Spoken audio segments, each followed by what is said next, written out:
Hello friends, Frogopolis here, and welcome to my fifth and final part of my look at the Planet of the Apes franchise. Except for Kingdom of the Planet of the Apes, of course, I'll talk about that after I see it. We've sure been through a lot together over this time. We've seen Charlton Heston lose his mind, a nuke worshipping cult, the planet exploding, time travel, Roddy McDowell acting his heart out, an ape revolution, the bleak realities of war and ignorance, Marky Mark ruining everything, Abraham Lincoln, Kygor, giant spiders, endless merchandise, a great show that should have been put on streaming, Galen and the boys being amazing, General Urkel and Dr. Zayas being wacky, a long list of stuff that happened, and lots of apes. And after all that, we're finally here on the newest trilogy, and the movies that started my love for this franchise to begin with. So without further ado, let's start it off with Rise of the Planet of the Apes. As for Caesar, kneel down and wonder. We start the movie with some poor chimpanzees being chased down and captured so they can be shipped off to the States and experimented on. And it's horrifying and heartbreaking. Who would have guessed in this franchise? This ape, which will soon be known as Bright Eyes, yep, just like him, is used to experiment on with a drug that can hopefully cure Alzheimer's. This drug seems to, at least initially, work very well, as she shows a much higher level of intelligence and does these tests of ease. And by all means, a drug that cures Alzheimer's would be incredible, but you also have to keep in mind that they're using this on captured apes who have no say in the matter, and it does bring up an ethical conundrum. But there are people working there that do want what's best for the apes and to make sure they have the best care. And we see this in Will, played by James Franco. So Will's going to show off this new Alzheimer's drug to a huge board of potential investors, and they're going to bring out Bright Eyes to show how smart she's gotten. But she's not feeling it today because, unbeknownst to the scientists, she just had a baby and she's very protective of it. So when they go to take her out of her cage and away from her infant, she's pretty darn pissed. And she breaks away and goes on a rampage. And unfortunately, during this rampage, gets shot. Because of this tragedy, the testing on the Alzheimer's drug is ended. And Will notices that Bright Eyes had a baby. Now they know she wasn't being violent because of the medication, but because she was protecting the baby, but unfortunately it's a little too late now. So he smuggles the baby home. A lot of Will's drive and investment in this new drug comes from his father, who is suffering from Alzheimer's, played by the wonderful John Lithgow. This introduction of an infant chimpanzee is great for Charles, as it helps him keep his mind busy. We have this nice little scene where he's caring for him while reciting Shakespeare, and he's given the name Caesar. We're then treated to a montage of Caesar's growth as narrated by Will. Watching Caesar grow up and see how he changes and his mannerisms grow is so cool. I could go on for the longest time just talking about how great the motion capture is in this movie. During this time, he has also been using the Alzheimer's drug on his own father, and it works. Unfortunately though, the drug only works for so long, and is still very flawed. Back of Caesar, he's had a great upbringing and is flourishing under Will. But unfortunately, because he was kind of smuggled out of the laboratory and has to be kept a secret, he doesn't really get to go out. And this weighs on him. He wants to see the world. Caesar breaks out of the house because he wants to go exploring, but unfortunately he just ends up scaring the next door neighbor's kids, and then their angry dad comes out with a bat, and Will has to come and save him. So now poor Caesar has a boo-boo, so they have to go to the zoo in order to meet a vet who knows how to take care of chimpanzees.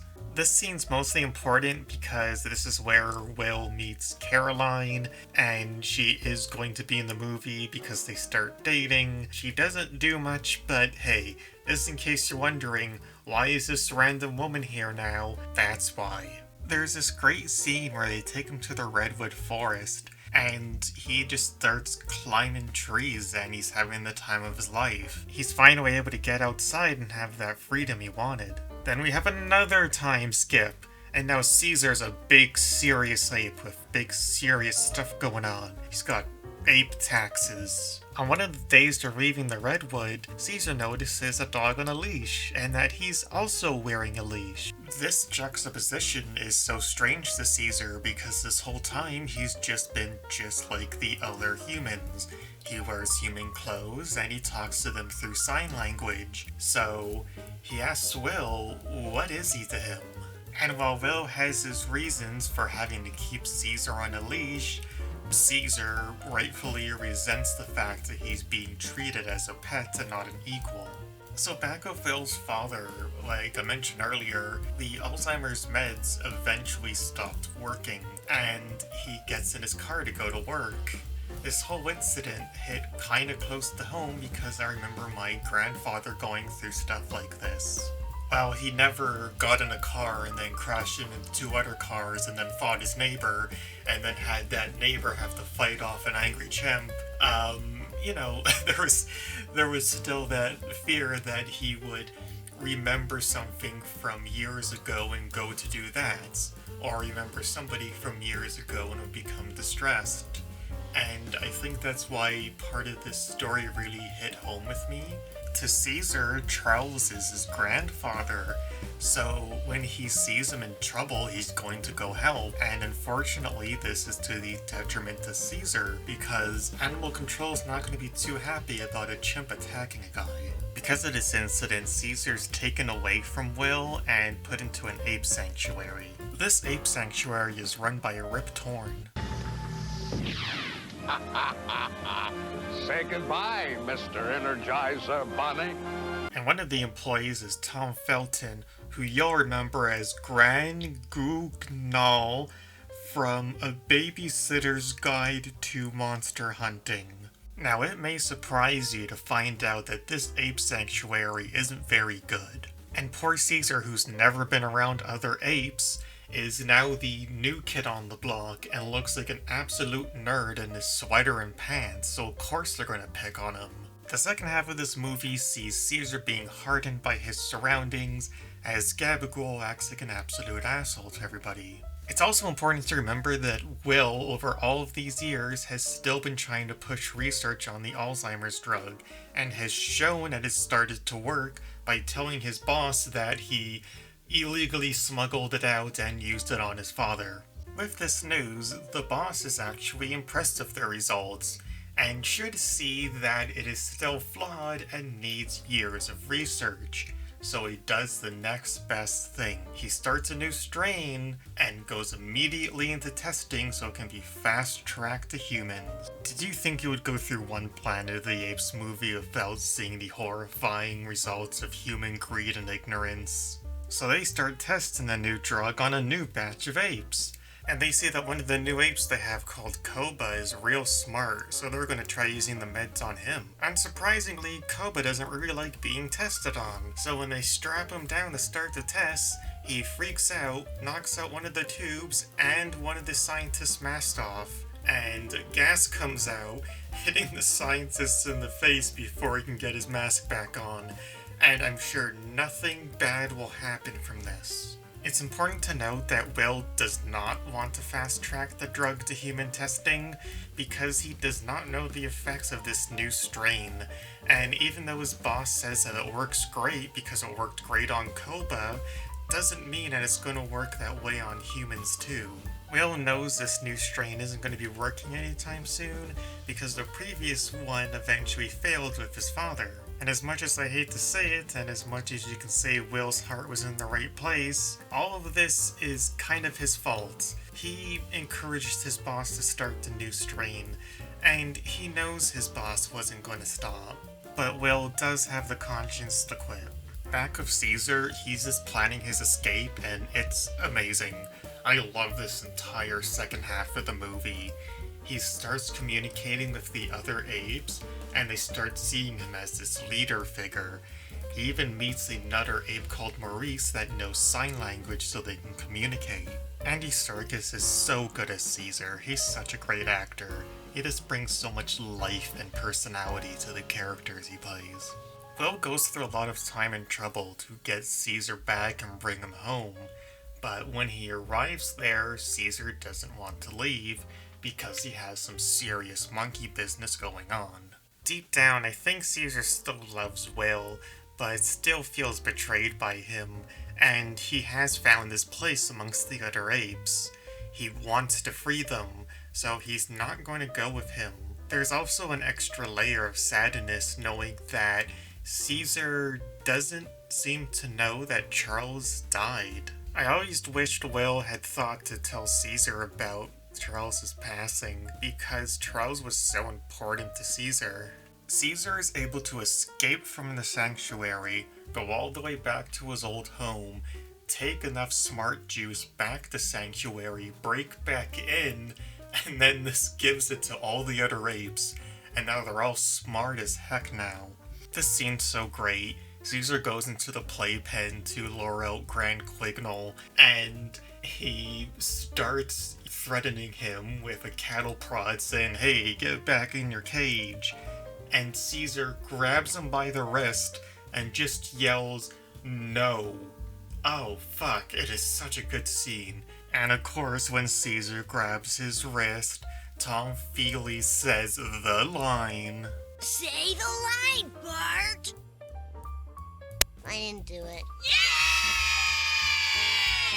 So he's freaking out pretty hard right now, and he panics and just starts threatening all the apes with his cattle prod because they've all gotten out of their cages. And Caesar takes the giant hose that he used on him earlier and sprays him with it. And because he's holding the cattle prod, he just gets electrocuted Home Alone style and dies. It's great. So the apes escape and all hell breaks loose. It's amazing. This is such a great finale to this movie. It just gets me so pumped every time. They head to the laboratory and they free all the apes from there. And then they head to the zoo and they free all the apes from there too. So now there's hundreds of apes and they're all just a big mass coming through the city. And they're all headed towards the redwood forest. And at this point, Caesar and his friends are a well-oiled machine, and they're going to be able to get past any obstacle in their way. In order to get to the redwood forest, they have to cross the Golden Gate Bridge, and by now there's just a shit ton of cops and army guys trying to stop them, and they're not going to go down without a fight. So the apes work together to get past this blockade, and one thing they do is they topple over a bus and start pushing it forward in order to block the bullets that are being shot at them. So a helicopter flies by with a machine gun mounted to it, and it just starts firing at the apes.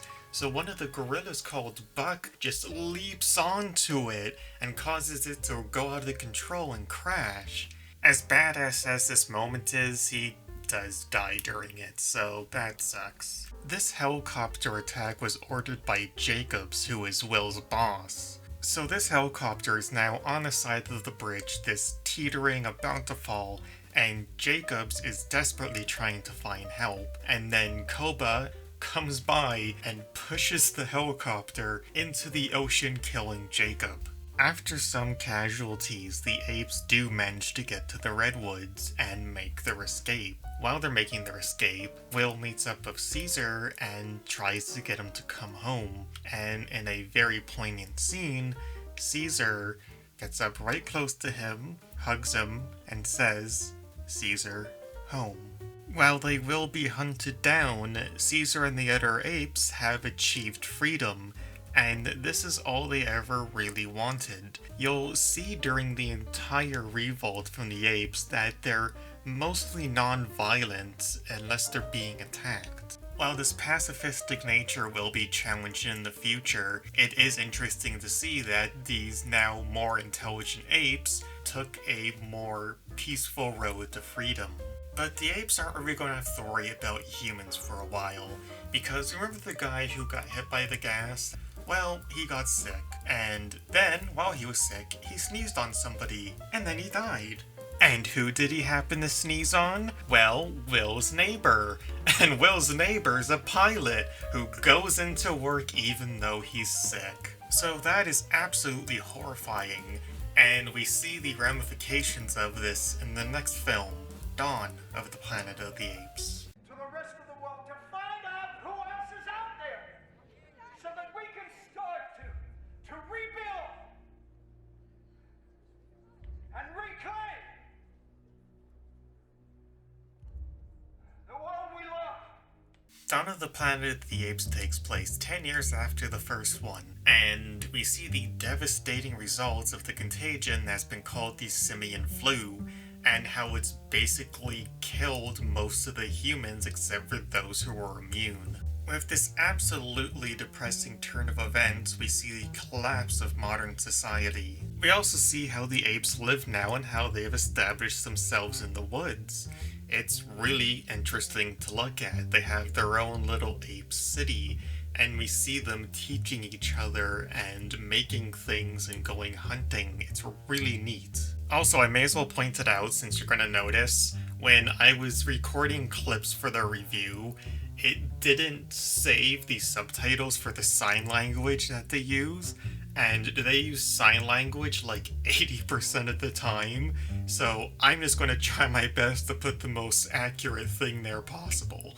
Despite the tragic downfall of humankind, the apes are doing pretty well.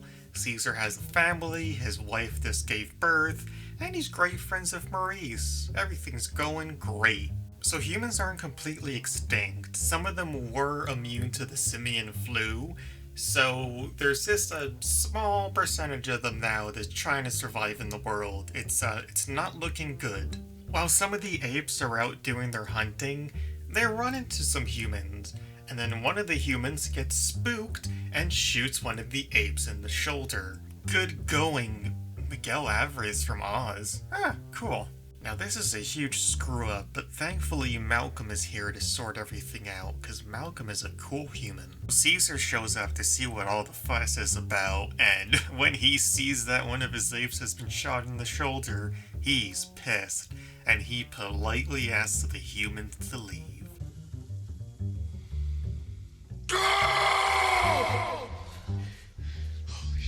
Now, the apes up until this point had kind of started forgetting about the humans because a lot of them had died off and they were just doing their own thing.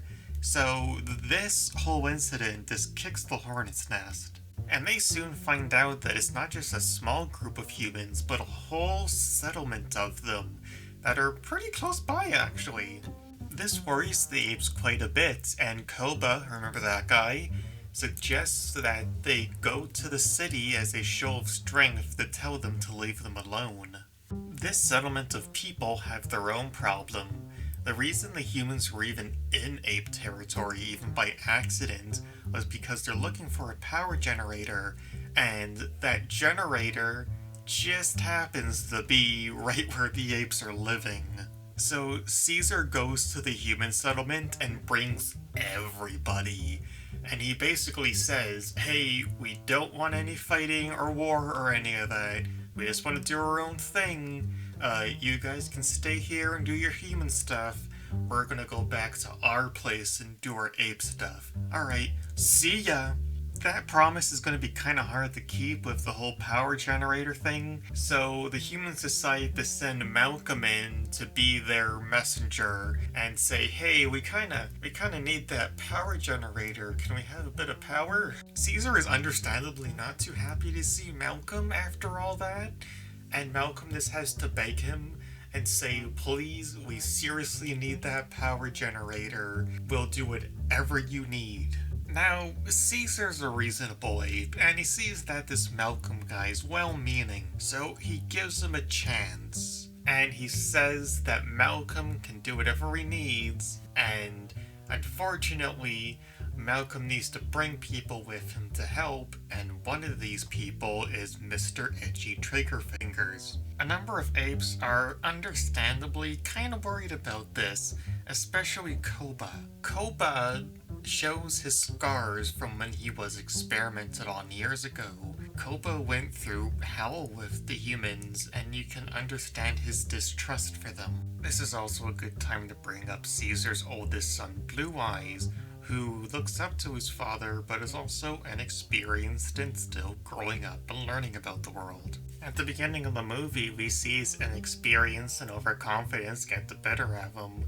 When they're hunting elk, Blue Eyes goes to go kill one that he thinks is injured and then gets attacked by a bear, and this bear gives him some gnarly scars. While I'm sure there's books and comic books that fill in the gaps, it's a shame that we didn't get to see more of the 10 years that led up to this point, because it would have been nice to get to know Blue Eyes a bit more and Caesar's wife. There's this whole history we don't know about. While Blue Eyes does look up to his father, he is part of the group of apes that aren't completely cool with the idea of letting humans in. Thankfully, at least for a time, the humans get along with the apes pretty well, except for Shooty McGee, but don't worry about him right now.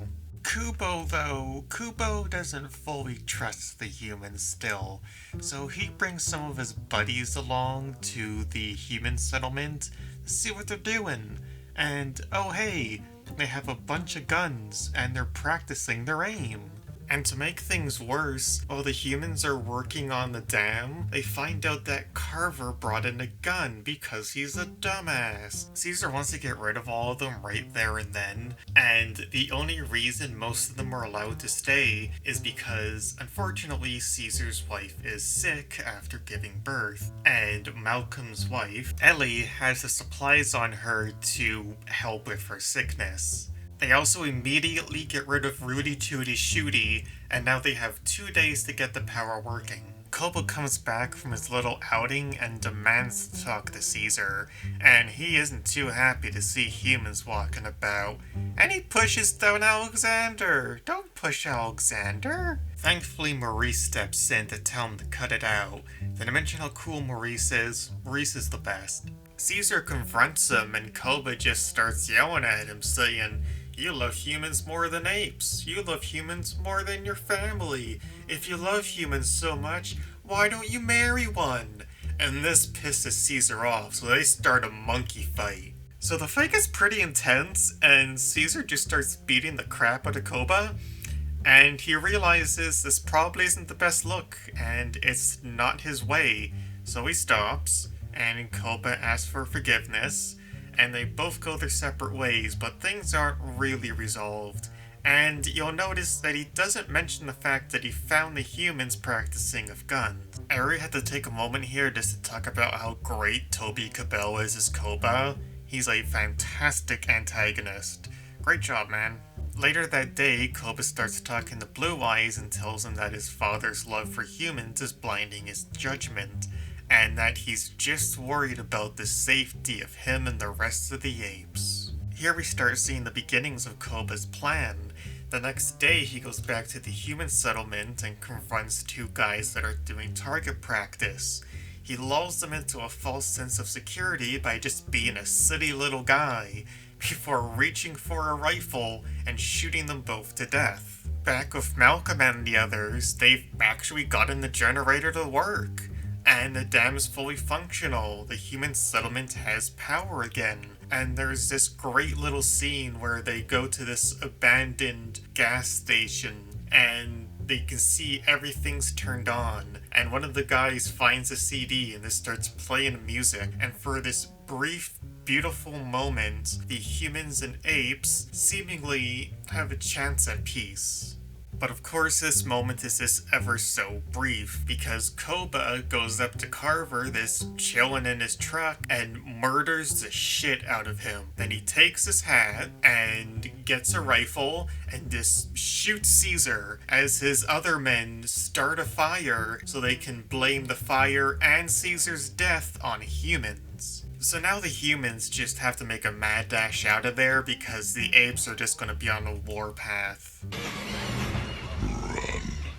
poor Blue Eyes had no idea Koba was going to do any of this, and also thinks that humans started burning down their settlement and killed his father. So he whips the other apes into a frenzy, along with Koba, who's like, yeah, humans totally killed his father, let's go get him! And meanwhile, the humans are just happy they have their power back and are throwing a big party. But the party's over when the Ape Nation attacks. And worse yet, they attack the armory first, so now they all have guns. What ensues is this absolute chaos with casualties from both sides. You see Blue Eyes, who went along, and he is just completely out of his element. While he does want to get revenge for his father, he knows this is not what he would have wanted. He sees dead apes being carried off and humans dying. It's too much for him.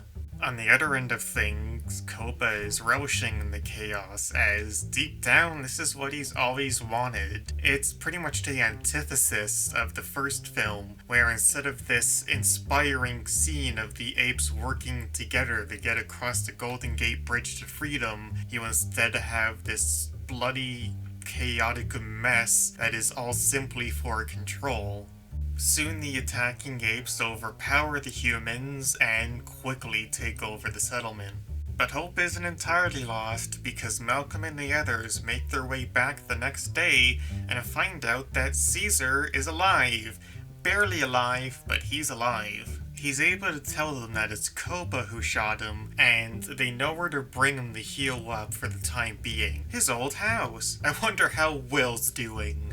Back with Koba and the Rage Apes, they're still running around capturing humans, and one of the humans tries to defend himself, but Koba gets the other hand, and Koba gives a big rod to one of his men and says, "Hey, you, kill this guy, he tried to hit you with a large rod." I just realized how that sounded and I'm keeping it in. But not every ape there wants to get revenge for Caesar through violence, and he tells Koba that he refuses to kill this man because that's not what Caesar would have wanted. So Koba hears him out and considers what he's saying, and then does the next reasonable thing.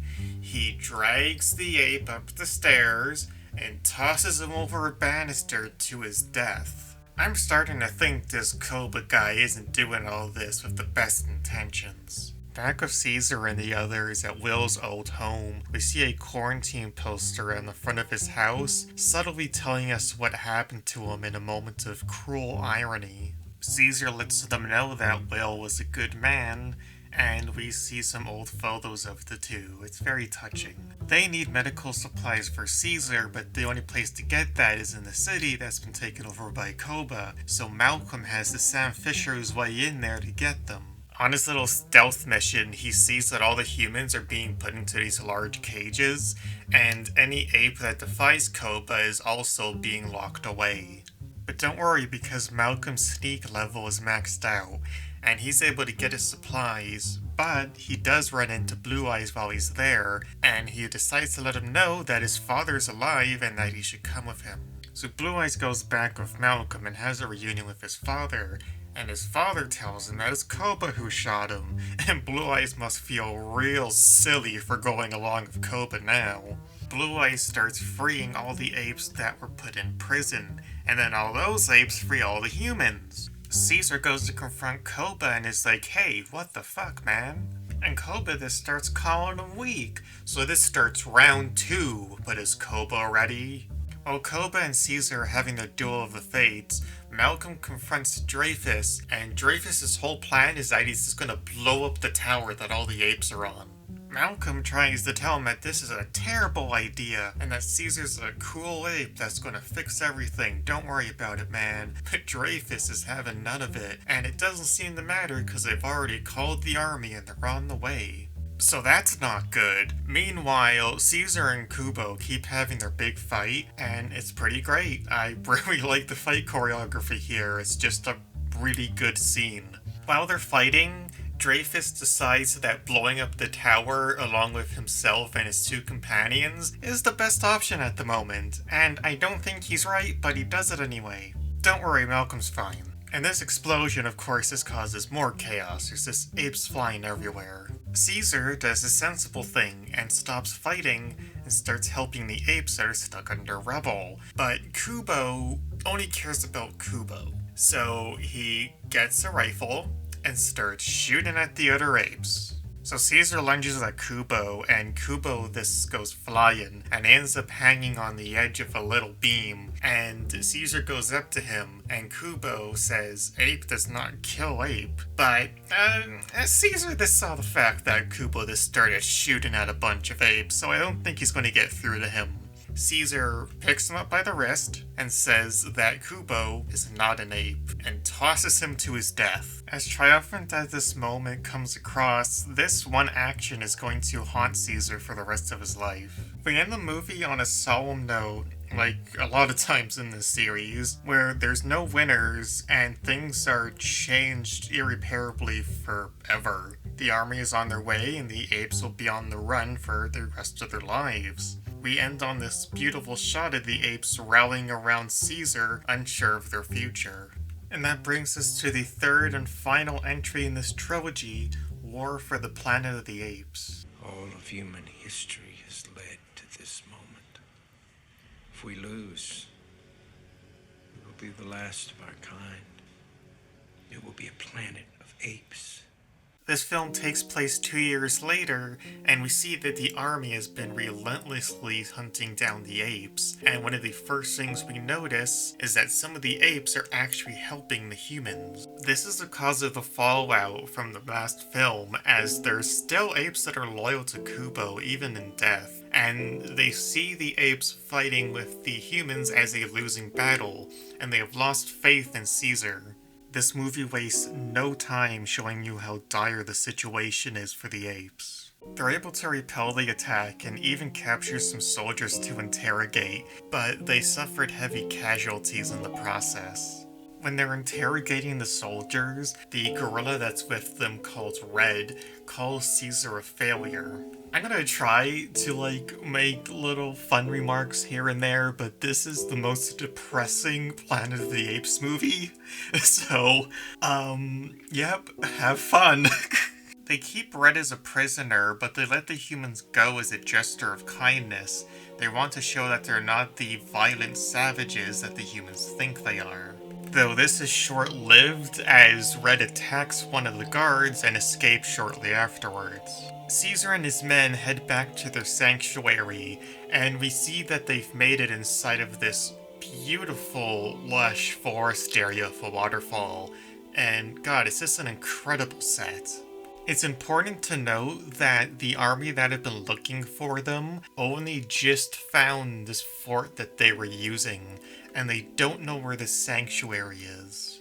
There is hope for the apes though, as Blue Eyes and Rocket had gone on a scouting mission and found a desert oasis far away from where any humans would ever be able to find them. And that sounds fantastic, but that night a covert group of army men come into the sanctuary to kill Caesar. They're able to take out most of the soldiers, but one of them gets by and kills his son and wife. Caesar goes after him, but he cuts the cord he's repelling on and gets away. This movie is an emotional roller coaster, and we're just getting started. Caesar is now on a mission to find the man that killed his wife and son. He was going to go it alone, but Maurice convinces him that he needs people with him. Maurice and Caesar also bring along Rocket and Luca to help out.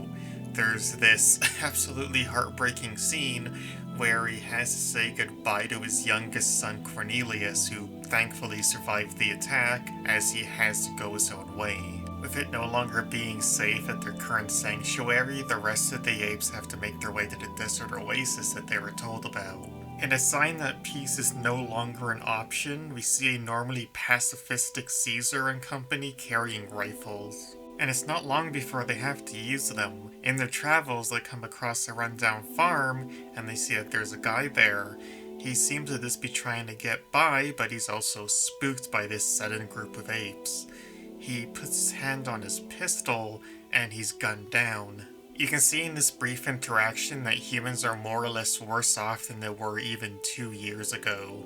This film is unflinching in its portrayal of how these are truly the last days of humanity, and that humanity will never be the same and we can never go back to normal. While searching the farm, Maurice finds a child and notices that she can't speak. He insists they bring her with them because she has nowhere else to go. Can these 4 apes take care of a human kid? Will there be wacky hijinks? No, they're all very capable. Now, this girl may just be mute, but we're confirmed that something more is going on when later on the apes come across 4 bodies that have been seemingly executed, but one of them is still alive, and we see that he also cannot speak. We'll get an idea of the real full extent of this a bit later on. The guys come across a military outpost and find Winter there, an albino gorilla that we saw that claimed that Red had attacked them and left, but in reality, Red had threatened their life in exchange for the location of their sanctuary. Winter seems to truly believe that this colonel figure that they keep talking about is going to kill all the apes, and that surrendering now is the only option. Caesar confronts him for his actions and how this caused his wife and son to be murdered. Before Winter can reply, soldiers show up outside the tent. Before he can make any noise, he's held down by the guys and he suffocates in the process. Thankfully, they are able to get the colonel? Is that how you say it? Anyway, they're able to get his location before Winter dies, and they use that to continue their journey. Later on, and after the executed soldiers I mentioned before, they're scouting the area when a suspiciously small human shows up. They steal one of their horses, and this results in a chase. They catch up to the little guy, and they find out that it's an ape in human's clothing? That's wacky. This is Bad Ape, and he's quite the anomaly as he comes from an area far removed from Caesar and the others, but he can still talk, and shows that apes have evolved independently over the years. He tells the guys that he escapes from a military base that happens to have the colonel in it, and that this military base has apes working there in horrible conditions. He also has a very animated and excited nature to him, making him a good bit of levity in such a dead serious movie. The girl also gets a name here, as Bad Ape gives her a little trinket that he had found that has the name Nova written on it. Yep, just like her. Knowing that apes are being held there and that is where the colonel is, Caesar wants to go to that military camp, and Bad Ape isn't too thrilled about this. And he has every right to, because this army they're dealing with are complete maniacs. Caesar is able to convince them to get them close to the base. Caesar and Luca go to take a closer look, but a soldier patrolling the outside perimeter comes along them, and they have to fight him off. In the scuffle, Luca unfortunately gets shot and dies shortly afterwards. Luca was the strong silent type, let's say, and didn't really say much and was just kind of there as part of the group. But he did have a very sweet scene where he attempted to bond with Nova by giving her a flower. When he dies, she's devastated. I do wish we got to know Luca a bit more, so this moment hit a bit harder, but the actors really sell it here. This tragic incident convinces Caesar that he never should have brought anyone along to help him to begin with. Despite Maurice and Rocket's objections, he goes off on his own, looking to kill the colonel himself and end all of this. On his way there, he comes past a bunch of steel X's with dead and dying apes strung to them. I told you these guys are maniacs. He goes to go help one of them that are still alive, and in the process gets caught. Shortly after, he finally meets the colonel. The colonel puts him to work, and here he finds out that all the apes that were on their way to Sanctuary got intercepted and were captured. I really can't emphasize enough how sad and harrowing the conditions are for the apes as they're forced to build a wall. I appreciate the fact that the film did try to put in some levity with Bad Ape, but it's really hard when you see it's like, oh, look at Bad Ape, he's so silly, he's wearing the binoculars backwards. And then you go back to the camp and it's just like the most horrifying shit. And by all means, I applaud the fact that they didn't shy away from this stuff and showed us how evil all of this is. one of the points of the Planet of the Apes franchise is how we treat each other, and how we're willing to do evil if we think we're in the right. The colonel and his army genuinely see themselves as the last bastions of humanity. Blood! Makes the grass grow! We! Makes the blood flow! We are the beginning! And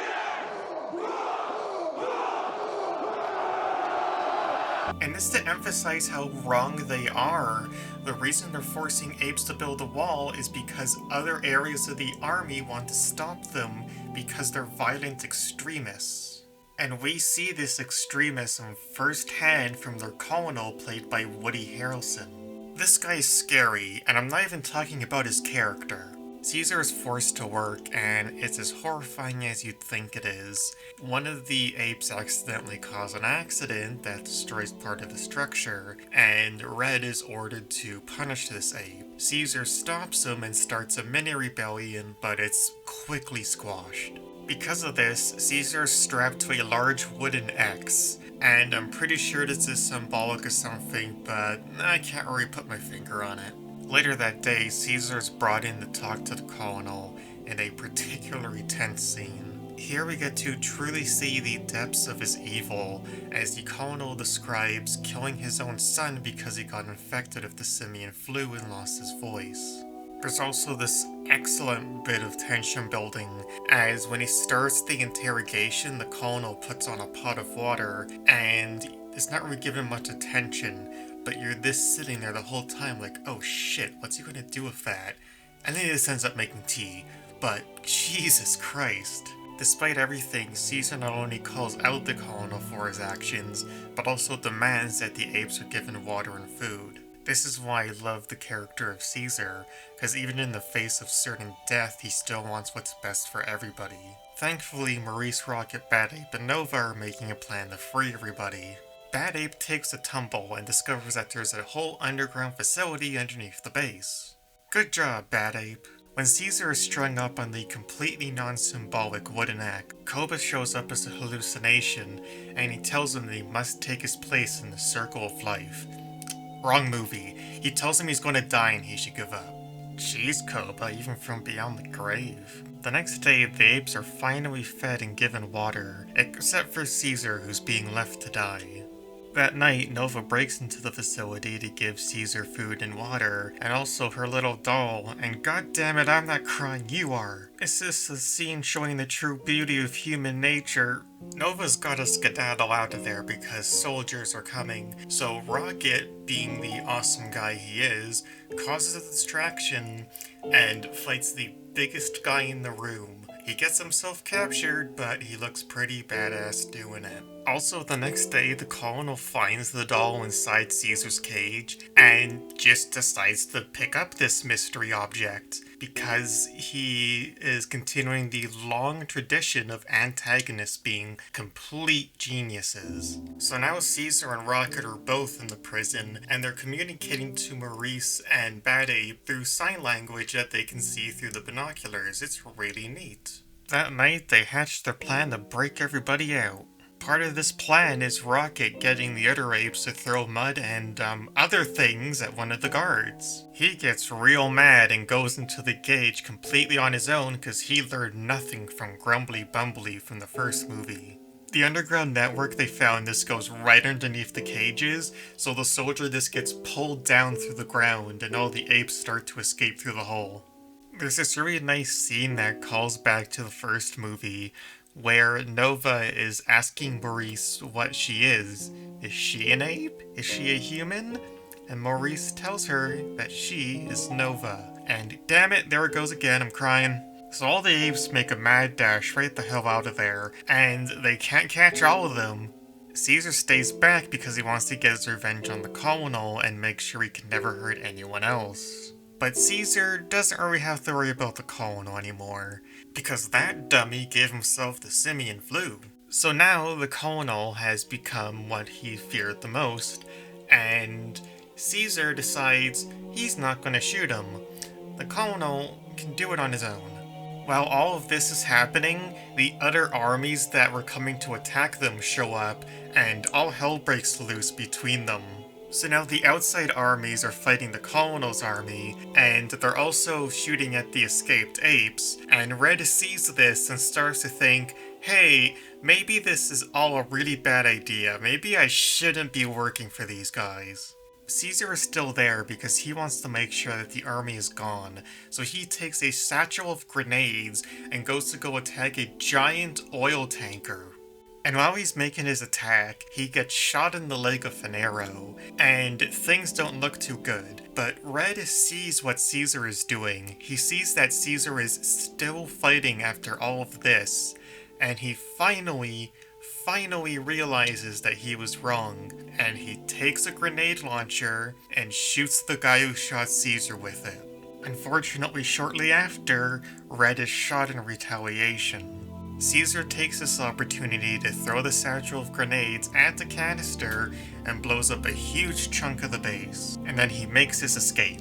While Caesar is making his escape, he sees this large army that had come to confront the Colonel, and he stops to look at them, and they notice him, and they look at him, and then an avalanche happens. Thankfully, they're surrounded by forests, so they all quickly climb up trees to safety. And with that, the rest of the army they may have had to worry about is just gone, so that's good, I guess. I mean, not the fact that all those poor people died, but hey! The apes are finally able to make their trek to the desert oasis, and it's just as beautiful as they imagined. Sadly, Caesar is incredibly injured at this point, and Maurice notices. He says his last words to him, and tells Maurice that the apes are strong even without him. Maurice tells Caesar that he will let his son know what a great man he was, and how he helped the apes finally gain their freedom. Caesar, seeing the beautiful landscape in front of him and the apes finally free and happy, passes away. And I am an emotional wreck. What an incredible trilogy. What I love so much about it is the overall compassion and solidarity shown. Caesar is the hero of the story, but the efforts of the apes as a whole is what's inspiring. But we're also left with a very uncertain future for humans. The tragedy here is that no one's really at fault for any of this. All of this is a domino effect of one mistake after the other, and this simply human nature, both good and bad. And trust me, the comparison to very real events is not lost on me. And in our case, advanced apes won't be replacing us. It's going to be dolphins. Have you seen those guys? They're up to something. And with that, we draw a close on my look at the Planet of the Apes franchise, and what a fantastic franchise it is. Though of course, this isn't the end, as Kingdom just came out, and it's a planned trilogy, so don't worry, there will be a video on that down the road. I really want to thank Rupert Wyatt and Matt Reeves and the incredible group of crew and actors that brought this story to life, and all the people beforehand that made the great original series. Yes, even Tim Burton in his 2001 film. I didn't really know what I was getting myself into when I decided to cover all of the movies and shows from this franchise, but I'm very glad I did. This is probably my favorite sci-fi series, and I hope you enjoyed me talking about them as much as I enjoyed watching them and making these videos.